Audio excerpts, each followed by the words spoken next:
Oh. So these are the books that I got last night from my parents. And tell how old it is, how rusty it is. Mum and Dad, when they adopted me, got given a few photos of my birth parents and birth family. But also, we've got all these letters. Didn't even realise I had this. This is new. This is from my social worker, so it's actually addressed to me to read. Dear Eleanor, I am the social worker who helped to arrange your placement with Val and Steve. As I write this, you are still only a few months old, so obviously I haven't been able to talk to you about your birth family or about why they felt it would be better for you to be adopted. Oh, it's like a letter to my future self. Do you know, like a time capsule letter?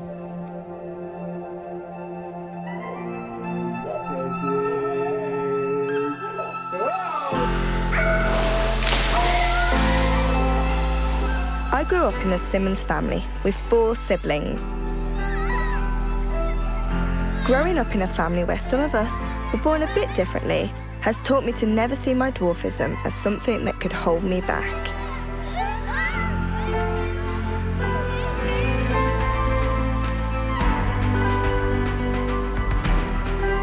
In fact, it's the reason my life has been so amazing. But the beginning of my life is a different story, and something I know very little about. When I was just 2 weeks old, I was given up for adoption. I've never wanted to ask why, until now.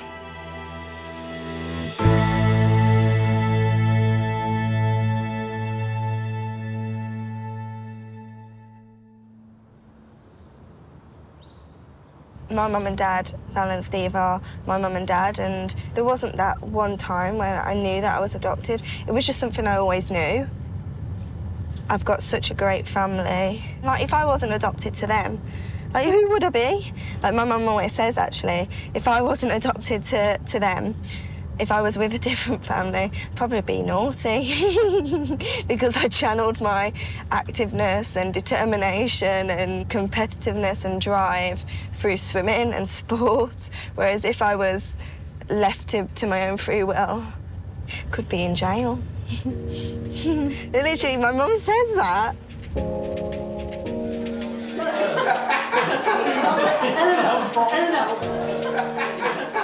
This is like my family home, my parents' home. Can you hear how loud it is? This is how loud it is all the time, and especially on family occasions. I know I love it. I could never be an only child. No, we don't need to see that one. No, honestly. So you've got Georgina, Stephen, Pauline, Katie, and myself. All my siblings, we're all adopted. We know that we all are, and that's okay. That's just how our family is. My parents are my biggest supporters, and they made the decision early in my career to remain anonymous. So we brought all your adoption stuff up. My mum and dad thought one day I might want to search for my birth family, so they held on to anything they could at the time I was adopted, for when I was ready. Before we met you, these were the pictures that we were shown. Was I named Eleanor? Yeah, they chose the name Eleanor for you, yes. Ah. So do you think I went from hospital straight to foster caring, or...? You were with your foster carers at 10 days old. 10 days? Yeah. Oh, wow. Were you apprehensive about... Not really, no. I just want to... I don't know, actually. No. No. I think I'm quite open to it all. Yeah. It's so interesting. Oh, it is? Yeah. It's really, really interesting. Because you guys are my family and I love that. But there may be things. I shouldn't have thought so, but, you know, maybe your great-uncle Charlie was a mass murderer. Yeah, but wouldn't that be fascinating to find out? I would be quite intrigued. Yes. But I think emotionally you've got to be prepared for finding stuff out that you might not want to find out. Yeah. Well, yeah, we can leave you with all these.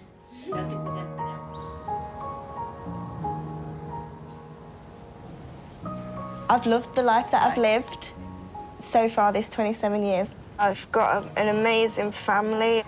I've got a balance in my life. I'm settled. I'm all okay. But I've got all these questions that are starting to bubble up and I want answers.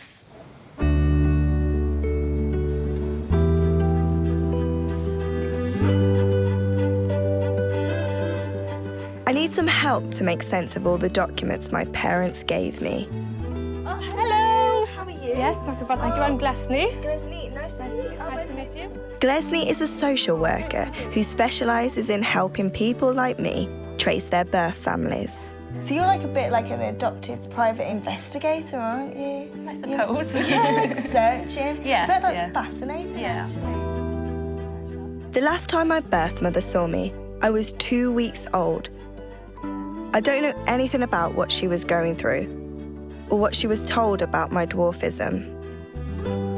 I'll show you the photo album first. Oh, So that's my birth mum. right, okay. And that's my birth dad. Right. They went through a separation. Right. And then that's my birth sister. Got all this information. Didn't even realise I had these health records. This is new. So what is it, like an appointment cards and... Yeah, I think this is probably when she got told I had dwarfism, Right. when she met the genetics. Right, okay. Does it say anywhere whether it runs in the family then, whether... No. I was the first. Yeah, oh yeah, here it is. Throughout my birth mum's pregnancy, she felt something wasn't right. And when I was born, despite reassurances from medical staff that I was normal, became convinced there was a problem. A few days after I returned home, the hospital confirmed that I had achondroplasia, Right. and she expressed concern to the midwife that she felt that there wasn't bonding with myself and requested that I be placed up for adoption. Right. I was wondering how quick after she decided that she was going to place you for adoption. Does it say anywhere? So it doesn't actually say. It would be best for you to live with a foster for a short time, so on the 25th of Right. November. And that was 23rd of the 11th. Right. So 2 days. Yeah. 2 days is actually not a long time to decide and make a massive monumental thing. But again, she was a single parent, wasn't she? Yeah. So you've got to try and place yourself in her shoes. Yeah.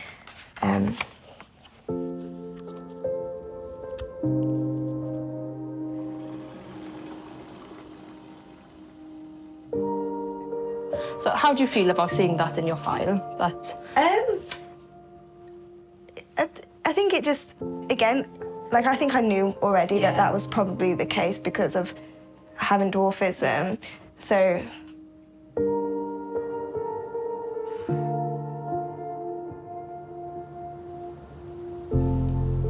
it's fear, isn't it? It sounds like fear of not just me, but who I am, living with dwarfism. If I was average height, if I was born how my older sister was, would I not have been adopted? I don't know.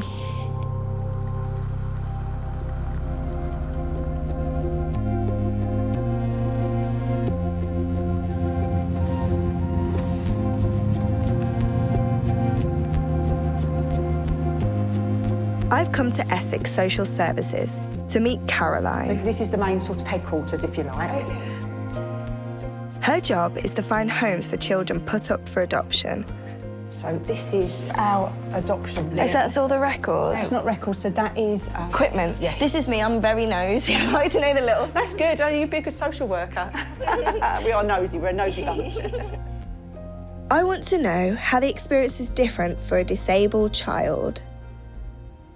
So how many families have you got at the moment in the system? How many adopters have we got in the system? So, this is the number of profiles. This is adopters nationally. Lincoln, all right. Yeah. So 1,000... 202 people are looking for... Yes. Okay, now you would think that if you've got all of these adoptive families waiting, that we shouldn't have any children waiting. No. But that's not really how it works. What we tend to have is an imbalance between the types of children waiting, so your over fives, your children with disabilities, your sibling groups, and your children black and minority ethnic backgrounds. They will still wait, even though we've got all these adopters, they will wait longer. Let's say we're looking for a child with Down syndrome. This box here, particularly able, would be the people that are actively saying, we can do this. Okay. You know. So you would filter. Oh, yeah. There's two. Two. And then... Could we have a look at physical as Yeah. well? Because that's in relation to, like, me. Yes, absolutely. I'm guessing you haven't got a special one that's got dwarfism or... No. My guess would be that it would be more people, but I might be surprised. Physical. Yeah. Impairment. We got... so you've 8. Out of 1,303. Yeah.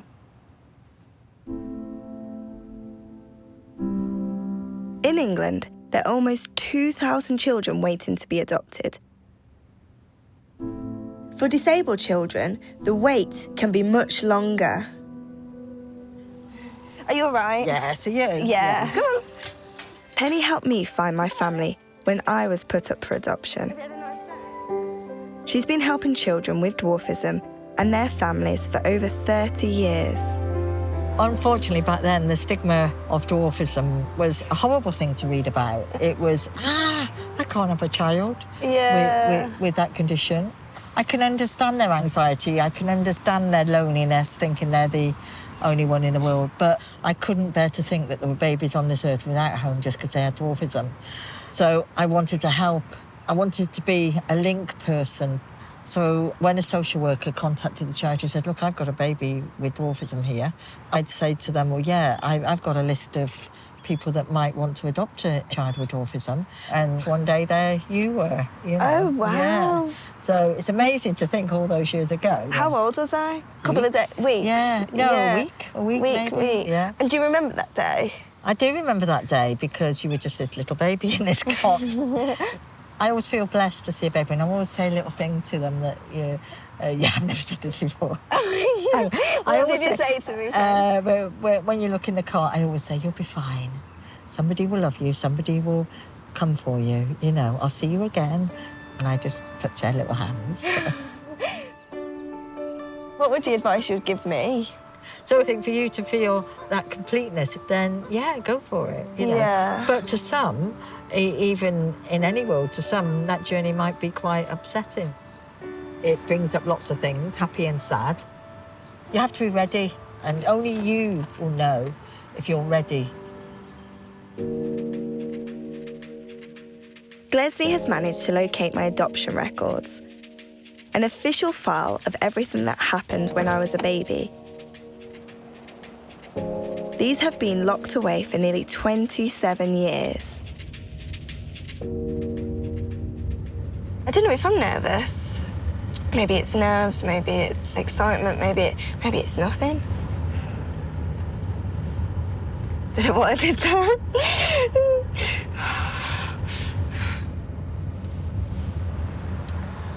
So these records that you're about to go today, I can't go with you. No, unfortunately not. There has to be a social worker that looks through the file and shares the file with you because they can contain quite sensitive information. It can be quite upsetting for people as well. Yeah, I've got to prepare for that. And I think sometimes I go in like thinking, oh, this is going to be fine, going to find out loads of information, but actually I have got to prepare for the unknown. Yeah.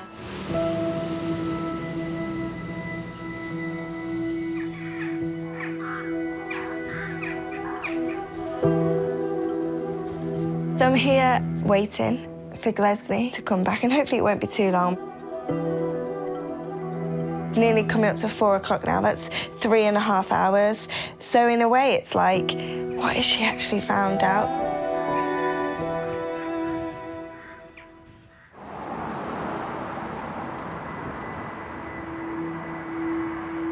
Hello. Yeah, are you? All right. It took longer than I thought, to be honest. Did it? Yeah, it did. Yeah, there's quite a lot of information. It looks bigger than I expected. Yes, but there's quite a lot of detail in the file, and also there's a lot of handwritten notes about what was really going on at the time, how your birth parents really felt. Oh, brilliant. So I want to show the information sheet about your condition. Is this what got given to my birth mother? Yeah, they would have just been provided with a fact sheet. I don't know how accurate it is. It's so, like, you can tell it's old school, you know, how it describes. enlarged skull and a face with a depressed nasal bridge. In addition, the legs tend to bow somewhat and the fingers are not parallel. However, achondroplasics tend to be muscular and acrobatic, which perhaps for reason for them traditionally being involved in circus. Oh, wow. Wow, yeah, gosh. And in other forms of theatre when normal employment was not available to them. I can't believe that's in there. Yeah, literally that we're meant for a circus. The children have to deal with being stared at and laughed at by other children. Indeed, there are those of normal height who equate short stature with evil and stupidity. Oh, wow. Blinking Nora. Evil and stupid. That's just... To write it on Yeah. this. That's what your mum and dad would have been given when obviously they were struggling with your diagnosis and weren't sure of what they were going to do. Literally, that we're stupid and we're evil. Like, can you imagine reading that, thinking that's my child? Yeah. Like, in a way, I understand. Like, when you don't know anything about the disability and you get this, Yeah. gosh, you probably think Yeah. you're scared, aren't you? Yeah. And your birth mother was obviously struggling with the diagnosis anyway. Yeah. Let alone having that information. Yeah. So I'll give you the file. Oh, brilliant. The conversations that the social worker Yes. had with my parents. Yeah, so every conversation was written down. Oh, wow. This next bit is described that your birth father stated that he wanted you to make contact after you turned 18 years old.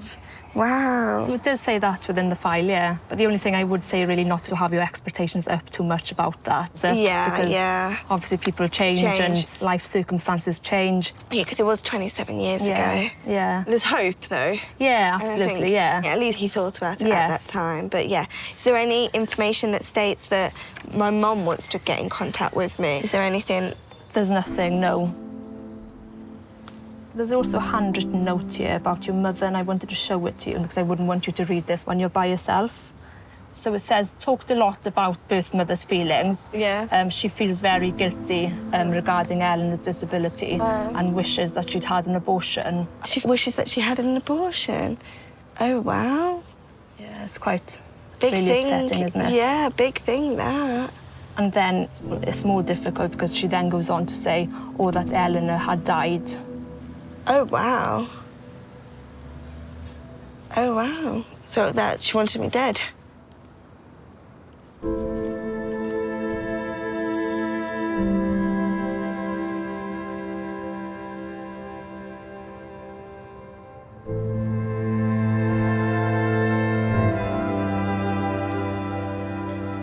Yeah. But I think I'm gonna have to, after reading all this and finding out, definitely not react straight away. Yeah.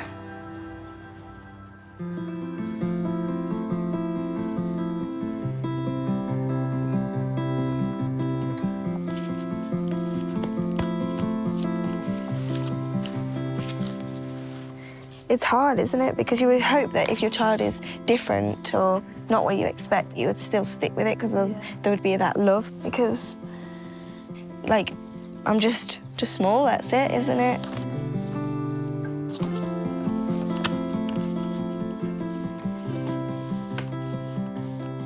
Till now, it's never emotionally affected me. It's never made me feel rejected or why do my birth parents not want me? I've been very much so focused on the future and never thought about it. Glesley has been able to confirm that my birth parents are alive and living in the UK. But before I make any decisions about contacting them, it might help to try and understand what it's like to become a parent of a disabled child.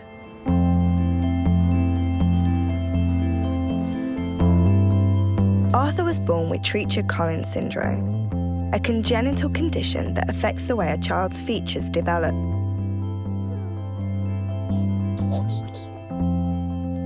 For some, it can cause life-threatening breathing problems. He was 2 weeks old. He had his first respiratory arrest, ended up on ICU on a ventilator. And the only way I can describe it is that the first few weeks we were just in survival mode. We were just completely isolated, really, and I just felt completely lost. Bringing Arthur home from hospital has meant both Charlotte and Mikey have had to have a crash course in medical care to look after his needs. Well, I'm going to be the one that's doing the holding today. So if I'm holding his tracheostomy in place, I don't want him pulling it out without us wanting it. I'm probably going to end up having to sing as well. That's okay. I'll join in the singing. All right. Old MacDonald had a farm, E-I-E-I-O. And on that farm he had some... Owls. Owls, E-I-E-I-O. With a hoo-hoo here and a hoo-hoo there. Here a hoo, there a hoo, everywhere a hoo-hoo. Old MacDonald Had a farm, E-I-E-I-O. You staring at me like I don't do this every day. I know, buddy. I know. We're nearly done. I know. It's the worst part. There we go. All finished. Yes, please. Yes, please. Yes, please. I want to see that smiling face. There it is. There it is. You mentioned that those first 2 weeks were extremely tough. How do you feel about those individuals that, in that time, give up their child for adoption? It makes me sad that that happens, and I know that, you know, there's people that might receive a diagnosis of Treacher Collins when the baby's inside the womb and, you know, decide that adoption or termination is the route that they want to take. And I don't think I could ever fully understand that. But I do also acknowledge that we are blessed in some ways. You know, our circumstances have meant that, you know, we have got stable jobs, we've got each other, we've got family very close, we've got a very good support network. And not everyone is in that same position. So although you know, I could never imagine that, but I do have to accept that not everyone's circumstances are the same, and unless you're in that person's shoes... Yeah, you don't know, do you? You'll probably never fully understand it. No. You're getting some food and a little nap. I love naps as well. I love a good nap. You get sleepy, do you? Arthur's family are thriving because they feel supported. One person who really helped them was Jonah Lancaster, who has the same condition as Arthur. Like me, Jonah was given up for adoption, and as an adult went looking for his birth parents. Oh, this was Halloween in 1984. Oh, that's my birthday. I was born on Halloween. Oh. Born with a facial difference on Halloween. What chances? Your first child's supposed to be right up there with the best day of your life, isn't it? And there were these gifts, there were these clothes of like, oh my God, you're gonna have your first child. And they just didn't go the way they imagined. My birth parents left me in hospital at 36 hours. There was no family history of Treacher Collins, so that's why it was a bit of a shock. I used to carry so much hate towards my birth parents. My hate started with my face. Kids at school would make fun of me, or passers-by, you know, they'd pull their eyes down. And then that manifested into my birth parents couldn't love me. They couldn't love this. And I was like, if they couldn't love me, how can anybody else love me? And then in my 20s, I accepted who I was and I accepted my appearance. And I was like, they made that decision all them years ago. And I've led this beautiful life. And I just want to let them know I'm okay. So got in touch with an adoption agency and I says, if I can meet them, you know, I'm open to that. So we wrote them a letter, and then about 2 weeks later, we got a letter back from their solicitor, and it said, regarding this subject, we do not wish any contact. Further attempts will be ignored. And, oh my God. Yeah, and even though I was expecting it... It was hard. It crushed me, absolutely crushed me. I asked so many questions that I will never know the answer to. Yeah. So I Again, I just have to face the fact that she couldn't do it. Yeah. For whatever reason, I don't know, but she couldn't do it. So just prepare for that. Prepare for that and don't take it personal. There's no villains in this. There's no... It's just... I think there's just sadness there.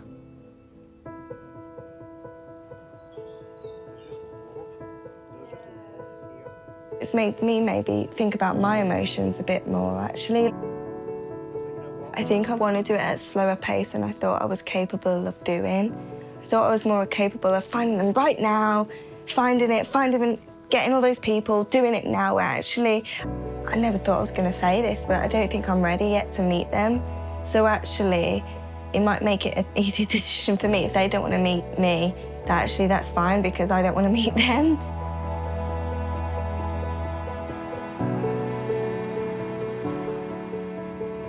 There's another part of my adoption story I do feel ready to explore. A foster family looked after me from 2 weeks to 3 months old. Guessing that's my foster mother. Glesney has arranged a phone call with my foster family. Okay, okay, for it.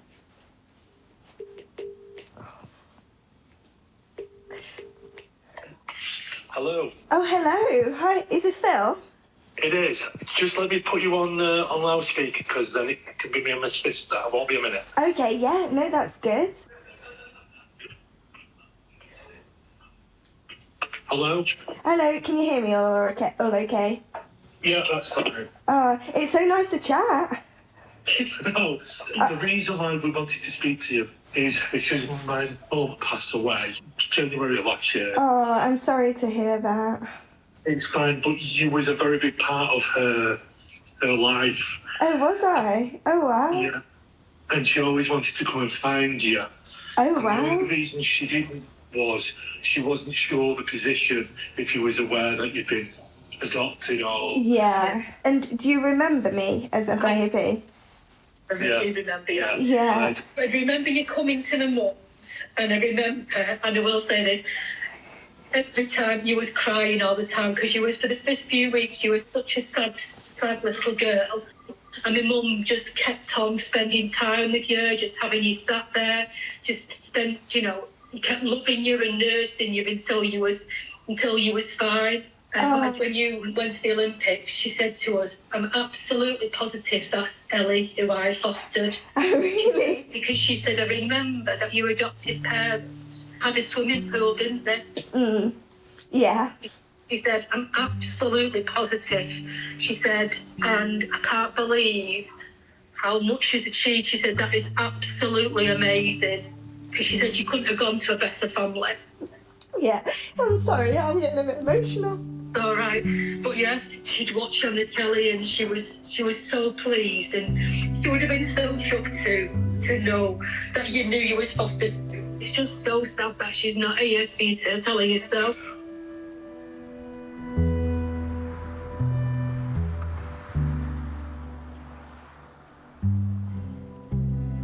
I think what got me is that it was the fact that she knew. I don't know why. It's meant to make me cry. But she was watching me on TV. And yeah, knew that it was me in a weird way, but didn't as well. And I left it too late.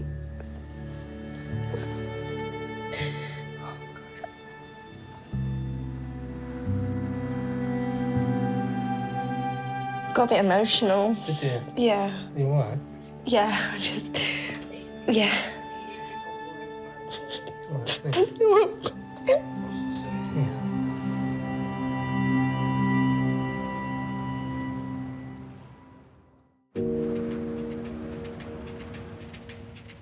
My life has just got a lot busier.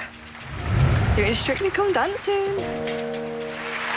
And our first celebrity of 2022 is 5-time Paralympic gold medalist Ellie Simmonds.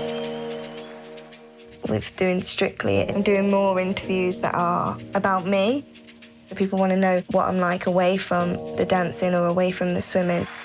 Your mum, Val, is in the audience. She looked quite emotional. People don't know anything about me being adopted. I've been protected. I've not really told anyone.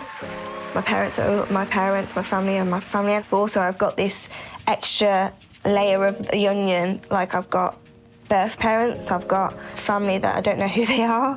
Who am I? You're representing people with dwarfism. What does it mean to you? Oh, it means everything, you know, to represent not just dwarfism, but disability in general, for me to go out my comfort zone. If I can push myself in my public life, then maybe I'm able to take more emotional risks. Oh, thank you ever so much. Missing out on the chance to meet my foster mother has made me realise I will regret it if I don't at least try to reach out to my birth mother now. So what have you got to update me on? So I believe that I have addresses to be able to make contact with your birth parents. Oh, well, that's amazing. Your birth mother, she lives in this area now. Wow, around here? Yes. Oh, my gosh, really? Yeah. Oh, my gosh, so I could have, like, seen her, like, walking down the street or something. I might have walked past them. Yeah, possibly. Thinking, Laura, gosh, it's crazy. Like, yeah, it makes me feel a bit emotional. I need to take it all in. Yeah. So would you write a letter to them and say? Yeah, so if you're happy for me to proceed, so I'll write a letter to them and say that I've had an inquiry and whether they'd be happy to discuss the inquiry with me and to see whether they're interested in meeting you. Yeah, no, that would be amazing, because I just don't want to leave it too late. Yeah.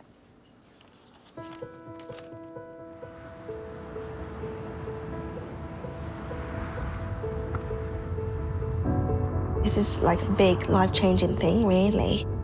And opening that door and that other world.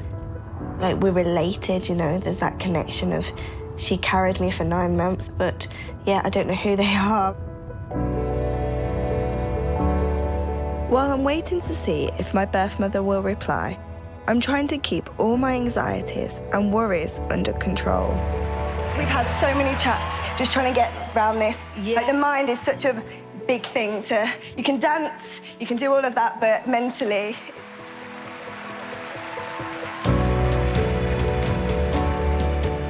One of the reasons for me being given up for adoption is because of my dwarfism, and maybe it can be a factor of why my personality is why I am now, because of that rejection at the start. Even if you do have a loving family, like, being rejected straight away, like as soon as you were born and stuff. Yeah. I just want to tell you, every single person in this room, every single person loves you. Everyone. He's right.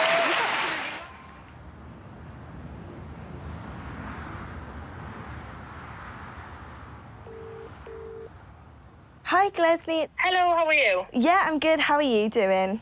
Yes, not too bad, thank you. Are you busy? Yeah. I'm in London at the moment, just at a hotel. So I just wanted to check in really and to update you. Oh, yeah.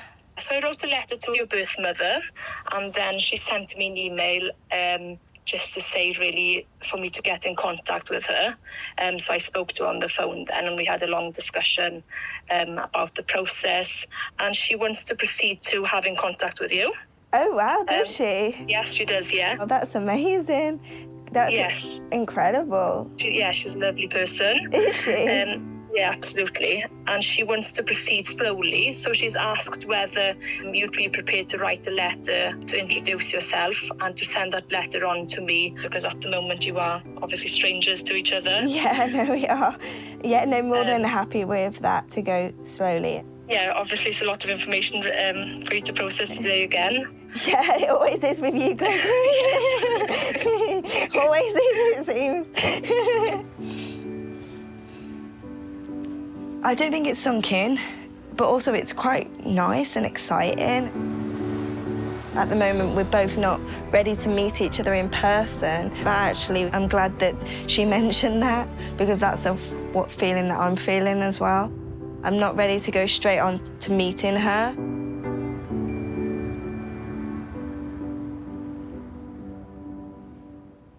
I don't know what to do, what to write.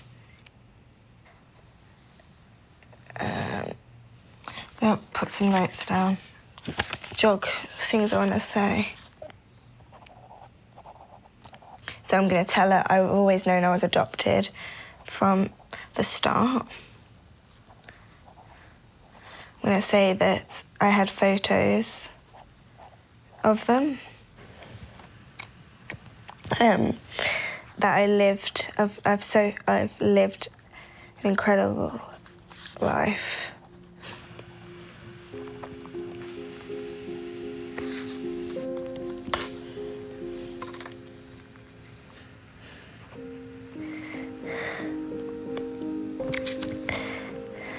So these are all just bullet points at the start, just thinking of brainstorming of what I'm going to say.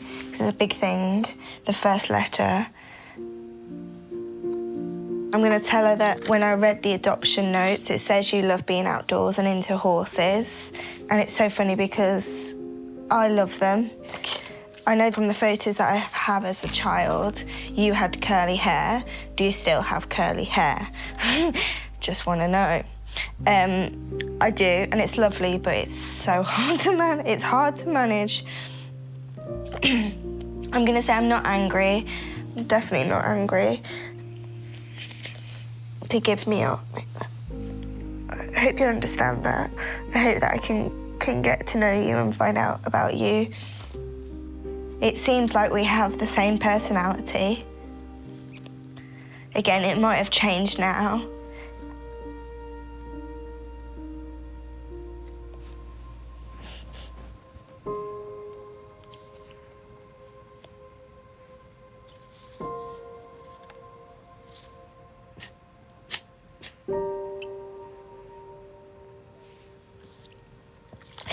I don't know, I'm crying.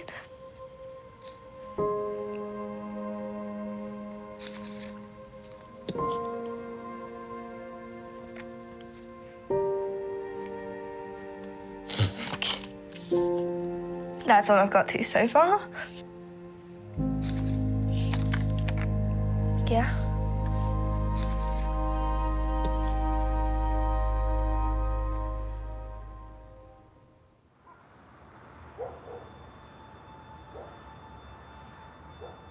Yeah, look at my name. My name is on this letter. Whatever she said, it's from her and it means something. Might as well just rip it.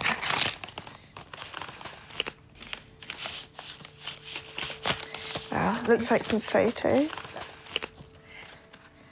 But I've got to read this letter. Gosh.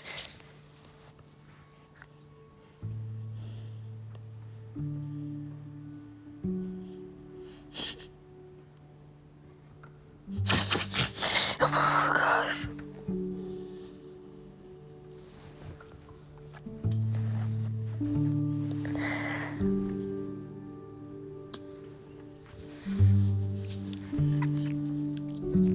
Oh.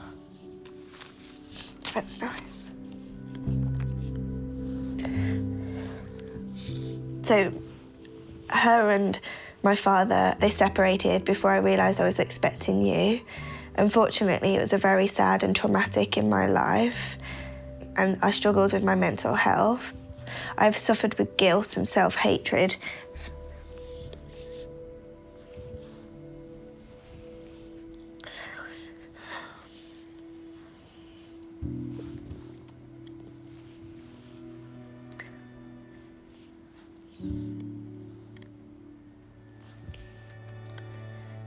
Gosh.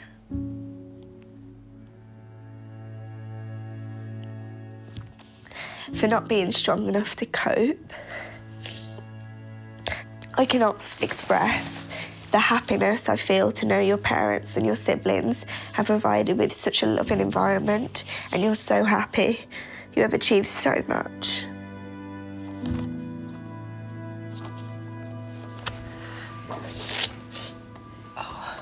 Got some photos. Do they look like me? Was that your birth mum? Yeah, my sister. Oh, sister? Yeah, birth mum and sister. Oh, no, I don't think. Do you think? No. I don't think they do. No. But again, I don't know. It seems like from her letter, she would like to meet me, which is nice. That would definitely be an emotional feeling.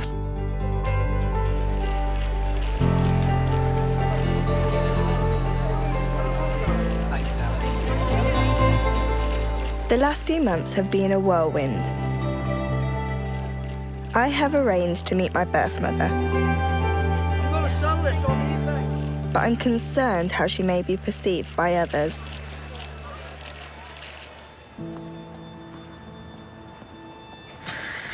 Super fluffy today. Typical days of all days, days that I don't want my hair to be fluffy, and it is. You know, I was thinking this morning, like, what am I going to talk about? I said to Matt, what do I say? And he was like, oh, you're a chatterbox, but yeah, I'm like, what do I talk to her about? That's what I'm thinking. Like, I don't know what I want to say to her. Like, I'm trying to think, it's just another person, it's just another person. That's the head I'm thinking, the head I've got on. She's just another person.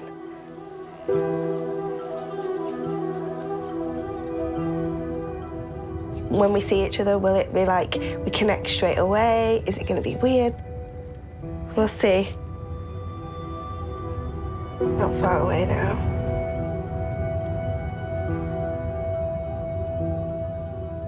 Hello. Hello. Nice to see you. Yeah, nice to see you. I'll give you a hug. How are you feeling? Yeah, no, I'm all right, actually. Like, I don't know how it's going to be. Like, of course, it's the unknown, isn't it? Yeah. So yeah, birth mother said that she'd be here at 12 o'clock. 12 o'clock, okay, Yeah. so we got some time to prepare. Yeah. Do you think she's going to be nervous too? Yeah, I can imagine so, absolutely. Yeah. Is there anything that you're worried about? Like, what do you chat about? Like, that's what I'm like, I don't know why, I'm like, can it be like 10 minutes? Can it be half an hour? It's up to you. It's totally up to you. I've decided to protect my birth mother's identity, as I'm worried about her being judged. I'm counting down the time till, like, she's coming. I'll just go over to a reception, I think. I'll probably go now, because it's 5:02 now, isn't it? Yeah, so the Yeah. next person that will probably walk through the door will be your birth mother. Oh, gosh. Yeah? Yeah. Okay, right. See you See you in a bit. Ta-da. See you in a bit.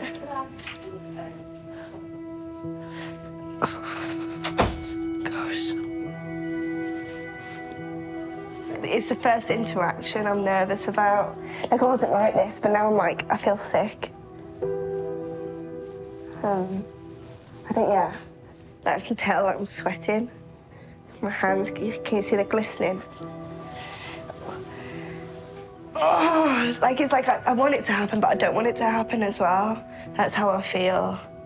It's like, yeah, I want this. I want to meet her, but then I don't want to meet her as well. I want to put it off. Oh, gosh, I think I've seen her. I think it is her. Do you want me to go? Yeah, I think I can see her.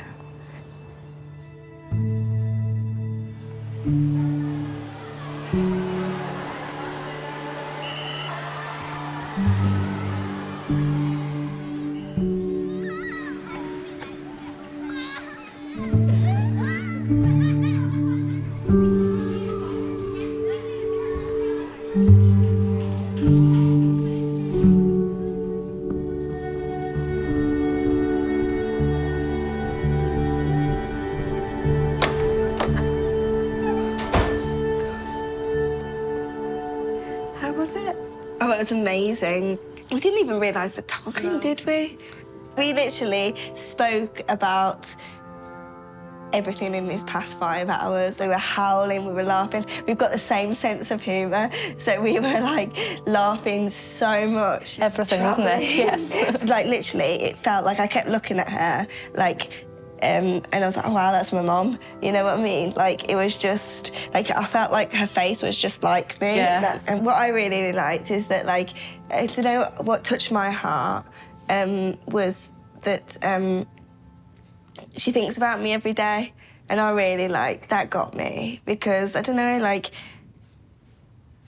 I'm always still, and she's always sees me as a daughter.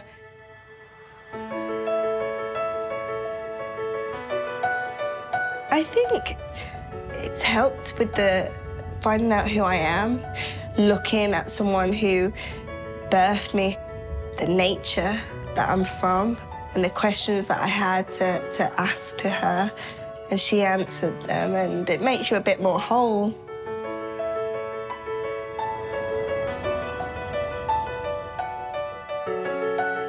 Although I have no idea how this will all play out, I am glad I've gone through this process. Questions I've carried for years have been answered. I'm proud of my life, and I love my family. And maybe, perhaps, that family just got a bit bigger.